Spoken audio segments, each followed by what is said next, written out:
2029లో TDP ticket కోసం అక్కడ ఇప్పటి నుంచే ట్రయాంగిల్ ఫైట్ మొదలైందా?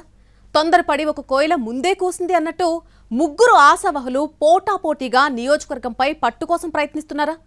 గత ఎన్నికల్లో తమకు దక్కని అవకాశాన్ని ఈసారి ఎలాగైనా వారసులకు దక్కించాలని ప్రయత్నిస్తున్న ఆ సీనియర్స్ ఎవరు? ఏ సెగ్మెంట్లో ఉంది ఈ పరిస్థితి? ఎగ్జామ్ ఎప్పుడు ఏడాది చివర్న ఉంది కదా, ఇప్పటి నుంచే కష్టపడ్డం ఎందుకని చదవటం మానేస్తే చివరికి ఏమవుతుంది? గత ఎన్నికల్లో పెనుకొండ నియోజకవర్గానికి చెందిన ఇద్దరు నాయకులు సరిగ్గా అదే పని చేసి నష్టపోయారు. ముందు నుంచే గ్రౌండ్ ప్రిపేర్ చేసుకోకుండా చివర్లో టికెట్లు కోల్పోయారు. ఈసారి మాత్రం ఆ ఛాన్స్ ఇవ్వకూడదనుకుంటూ బాగా ఎర్లీగా బ్యాటింగ్ మొదలుపెట్టారట. దీన్ని చూస్తున్న జనం మాత్రం మనోళ్లది అయితే అతివృష్టి లేదంటే అనావృష్టి అంటూ చమత్కరించుకుంటున్నారు. ఆ ఇద్దరు నేతలు ఎవరంటే హిందూపురం సిట్టింగ్ ఎంపీ పార్థసారథి, మాజీ ఎంపీ నిమ్మల కిష్టప్ప. గత ఎన్నికలకు ముందు పెనుకొండ టీడీపీలో కనిపించిన ట్రయాంగిల్ వార్ ఈసారి 3 ఏళ్ల ముందు నుంచే మొదలైంది. ఎంపీ పార్థసారథి జిల్లా తెలుగుదేశంలో సీనియర్ నాయకుడు.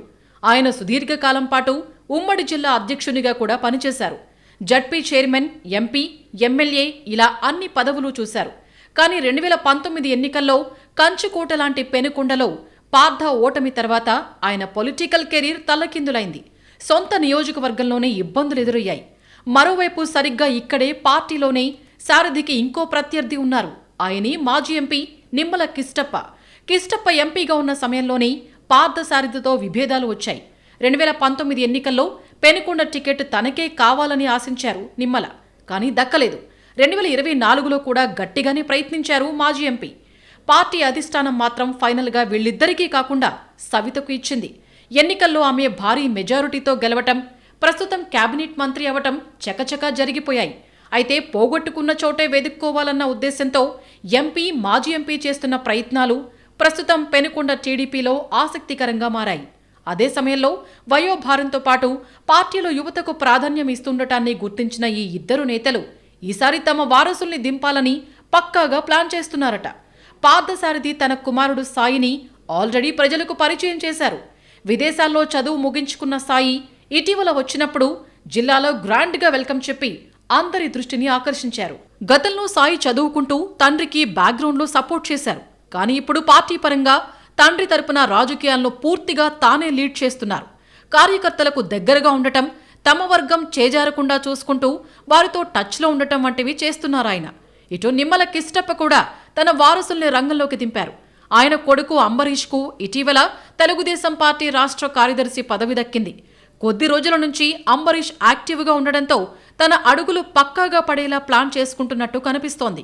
మరోవైపు నిమ్మల కిష్టప్ప అన్న కోడలు మాజీ ఎంపీపీ విద్యాధరణి కూడా పెనుకొండ రాజకీయాల్లో యాక్టివ్ రోల్ పోషిస్తున్నారు. ప్రస్తుతం ఇటు పార్థ వారసుడు సాయి, నిమ్మల కొడుకు అంబరీష్, అన్న కోడలు విద్యాధరణి పెనుకొండ రాజకీయాల్లో హాట్ టాపిక్గా మారారు. వీరు నడుస్తున్న దారులు వేరైనా ముగ్గురి లక్ష్యం మాత్రం పెనుకొండ టీడీపీ సీటు మాత్రమేనన్నది స్పష్టంగా అర్థమవుతోంది. తమ వారసుల కోసం పార్థ, నిమ్మల తమ వంతు బ్యాక్ సపోర్ట్ ఇస్తున్నారు. అదే సమయంలో ఇప్పటికే నియోజకవర్గంలో స్ట్రాంగ్గా ఉన్న మంత్రి సవిత తన స్థానాన్ని పదిలం చేసుకుంటున్నారు.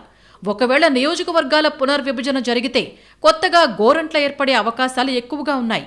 కానీ ప్రస్తుతం ఉన్న పరిస్థితుల్లో అది జరగకుంటే మాత్రం పార్టీ టికెట్ కోసం ట్రయాంగిల్ ఫైట్ తీవ్రంగా ఉంటుందని అంటున్నారు. 2024 ఎన్నికల్లో తాము కోల్పోయిన దాన్ని ఈసారి తమ వారసుల ద్వారా దక్కించుకోవాలన్న కసి ఇద్దరు టీడీపీ నేతల్లో కనిపిస్తోంది. ఫైనల్గా వీళ్ళిద్దరిలో ఎవరు సక్సెస్ అవుతారు, లేదంటే పిట్టపోరు పిల్లి తీర్చినట్టు మంత్రి సవిత తన స్థానాన్ని పదిలం చేసుకుంటారా అన్నది నియోజకవర్గం ఇంట్రెస్టింగ్ టాపిక్.